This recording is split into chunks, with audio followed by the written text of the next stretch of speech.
Malgré que le groupe armé ont signé le deuxième accord de cessation des hostilités le 25 juin dernier, à Aru, la situation sécuritaire reste précaire en Ituri. Hormis les attaques de la milice Codeco, des intenses combats ont éclaté entre la Convention pour la Révolution populaire CRP, dirigée par Thomas Lubanga, et les forces armées de la République démocratique du Congo. Des localités et centres commerciaux comme Iga-Barrière, Lopa et Rissasi, proches de Bunia, n'ont pas été épargnés des combats sanglants. Le bilan officiel n'est pas disponible suite aux opérations qui continuent, mais des sources parlent de plusieurs cas de mort, parmi lesquels la société civile déplore des victimes civiles.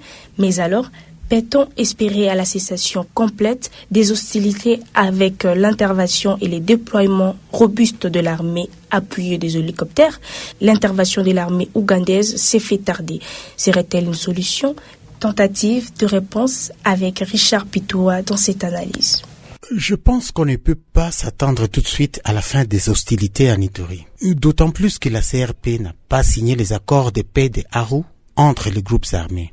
D'ailleurs, le jour des pourparlers, les combattants de ces groupes armés affrontaient les FARDC sur le littoral de lac Albert. Autre chose, l'ex-chef de guerre et leader de la CRP, Thomas Lubanga, a remis en cause le mercredi 16 juillet 2025 les accords signés récemment à Washington entre Kinshasa et Kigali et le processus de paix de Doha entre la coalition AFC M23 et le gouvernement congolais.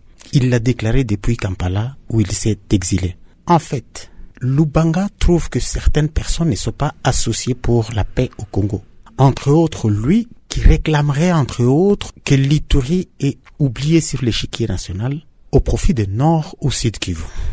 Selon lui, le président Tshisekedi doit adopter plutôt une approche holistique pour amener la paix en Ituri et en RDC. Soulignant qu'un accord sur base d'exploitation des ressources minières par Donald Trump ne peut pas résoudre les problèmes congolais. Il est donc clair que les armes ne vont pas arrêter à crépiter. La question était posée, que joue l'Ouganda de tout ceci? Serait-elle une solution à l'insécurité dans la province de l'Ituri? Officiellement, les troupes de Yoweri Museveni sont dans l'opération de traque des rebelles de ADF, opération Ushuja. Et récemment, l'opération s'est étendue en Ituri où figurent ses intérêts économiques. L'Ituri est le Grand Nord qui était sous menace d'invasion de M23. Le chef d'état-major et fils de Museveni, le général Muhoozi, n'a jamais déclaré se battre contre Lubanga. Pourtant, les soldats ougandais sont alliés à Kinshasa et donc au FARDC qui combattent la CRP. Difficile à comprendre. Les modus operandi de UPDF restent secret défense.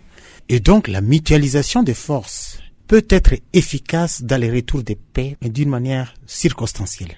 Pour une paix durable, la province de l'Ituri a besoin d'un dialogue inclusif entre tous les groupes armés, les leaders politiques et communautaires, la société civile, etc.